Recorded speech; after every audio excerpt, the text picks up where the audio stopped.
এমপিদের পকেটে আর সরাসরি যাচ্ছে না কোটি কোটি টাকা। এলাকার উন্নয়ন হবে, তবে এর চাবিকাঠি থাকবে অন্য কোথাও। সহজ কথায় এটাই নতুন সিদ্ধান্ত। ব্যাপারটা বেশ ইন্টারেস্টিং।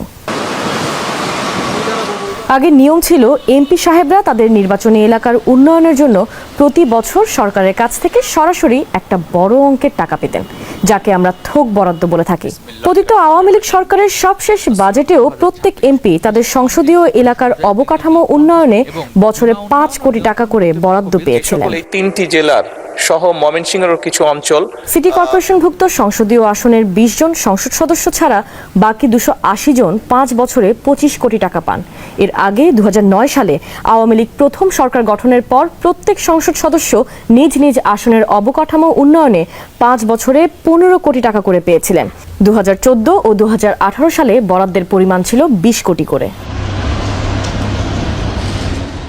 এই অর্থ দিয়ে এমপিরা তাদের এলাকায় সড়ক, সেতু বা দরকারি স্থাপনা বানাতে পারতেন। কিন্তু এই টাকায় নেওয়া প্রকল্প, তার ব্যয় আর ঠিকাদারি নিয়ে প্রায় মিলত দুর্নীতি, স্বজনপ্রীতি বা অর্থ তছরূপের অভিযোগ। তবে এবারের অর্থ বছরে খেলা ঘুরে গেছে। নতুন নিয়ম অনুযায়ী সংসদ সদস্যরা কোনো টাকা নিজের তহবিলে পাবেন না। তারা শুধু কাগজে কলমে জানাতে পারবেন এলাকার উন্নয়নে কি দরকার, ব্যাস ওইটুকুই। তাহলে টাকা নিয়ন্ত্রণ করবে কে? এখন থেকে এসব বিষয় তদারকি করবে খোদ প্রধানমন্ত্রীর কার্যালয়।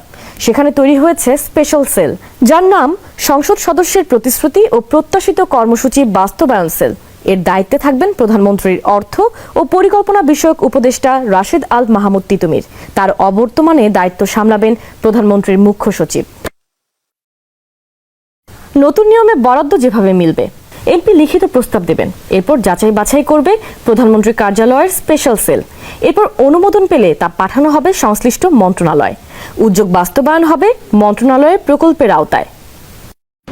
তবে প্রকল্প নেওয়ার আগে কিছু কঠিন পরীক্ষায় টিকতে হবে এমপিদের।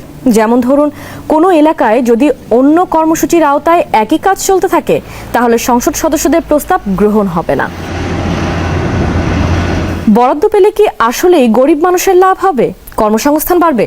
এসব প্রশ্নের যথার্থ উত্তর দিতে হবে। প্রকল্প অনুমোদন পেলে প্রতি মাসের 5 তারিখের মধ্যে মন্ত্রণালয়কে হিসাব দিতে হবে, জানাতে হবে কাজের অগ্রগতির। কোনো জটিলতা হলে তা সামাল দেবে পিএম অফিসের স্পেশাল সেল।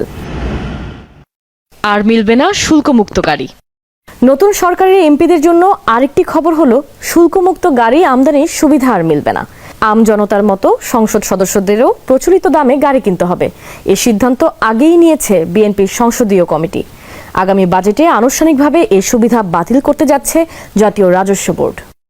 এমপিদের নেওয়া উদ্যোগে সফল হলে সেটি প্রচারে সাকসেস স্টোরি তৈরি করবে প্রধানমন্ত্রীর কার্যালয়, যেখানে প্রকল্পের প্রভাব ও জনকল্যাণের ফলাফল সহ ইতিবাচক দিকগুলো তুলে ধরা হবে।